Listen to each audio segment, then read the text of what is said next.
खुलुमबाय। मानगोनां दुलाराय बाथौ गौथुम लाइमोन आफादनि आफादगिरि आरो मावथिसार नोंथांमोन।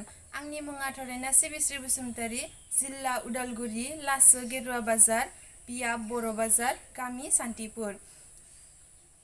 बाथौ रोंगौथि सायख'आव दिनै नैथि देंखोआव आंनि बाहागोआव गोलैदों सेरजा।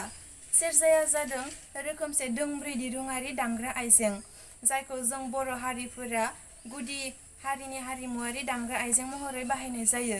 बेनि गुबै दाथायखौ जों बेबायदि महरै मोननो हायो।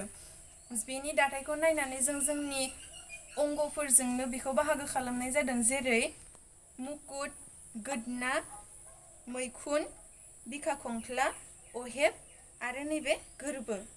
बे गोरबो बाहागोखौ जों मोफौनि बिगुरजों बानायनाय जायो। जे बेखौ होफानायनि ओंथियानो जादों सेरजानि देंखोआ आरोबाव मोजाङै गोबारै रिंखांनो हायो। आरो नैबे जाहैबाय गराय, बेखौ अदाल दंफांनिफ्राय होनाय जायो। आरो नैबे जाहैबाय बोरला, जायजों जों सेरजाखौ दामो, बेखौ औवाजों बानायनाय जायो। आरो नैबे जा मोनसे दिरुं दं, बे दिरुंखौ गराय लानजायजों होनाय जायो।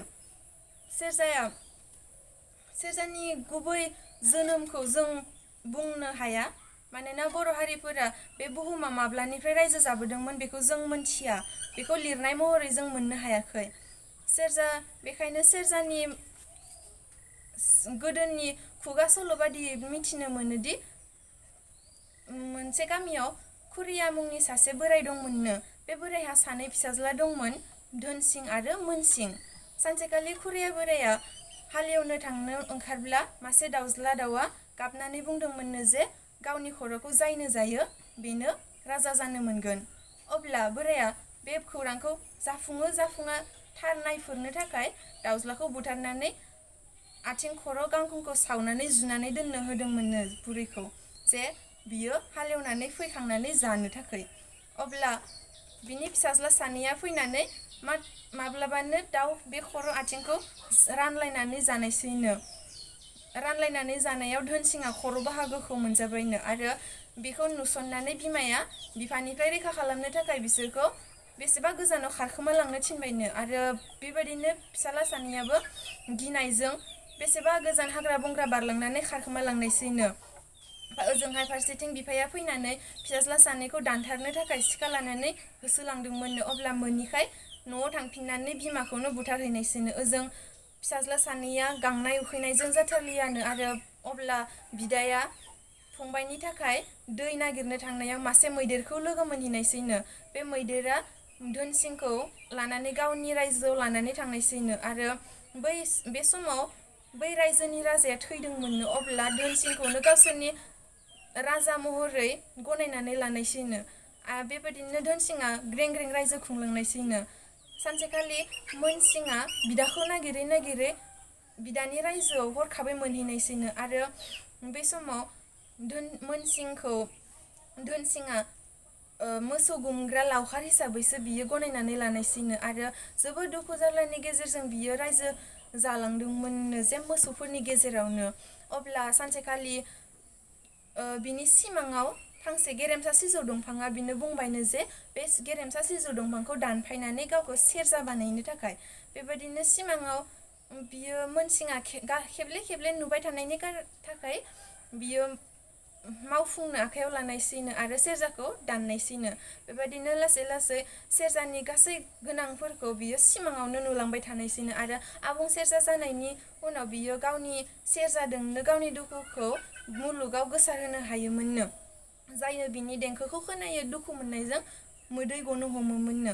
आरो बिफां बिलाइ रानिखौ रानहोनो हायोमोननो, दै बोहैयैखौ बोहैहोनो हायोमोननो, अखा हायैखौ हाहोनो हायोमोननो। बेबायदिनो बियो जायै खामानिखौ जाहोनो हायोमोननो।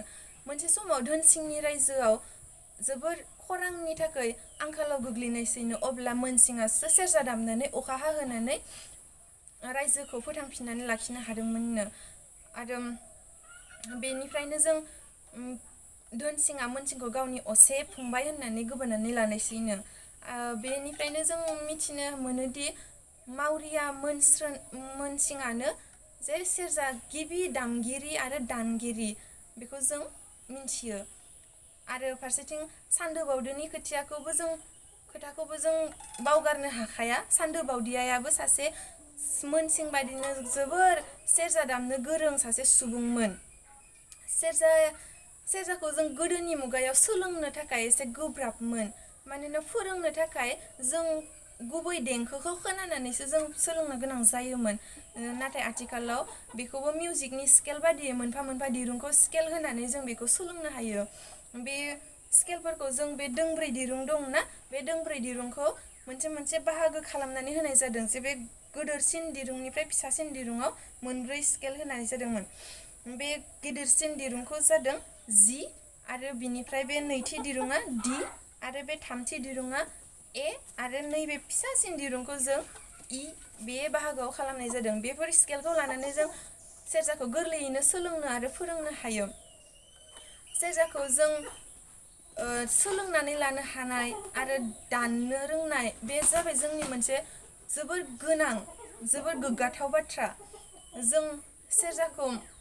सेरजाया जोंनि बर'नि मोनसे गुबै हारिमुवारि दामग्रा हिसाबै जों बेखौ सोलोंनो जोबोर गोनांथार। अब्लासो जों जोंनि हारिखौ दावगालांहोनो, गोजौनि लामायाव आगान सुरहोनो थाखाय जों हागोन। आरो गुबुन हारिफोरजों जों बेखौ जोंनि हारिमुखौबो समब्रा समब्रियै जों आगान सुरलांनो हागोन।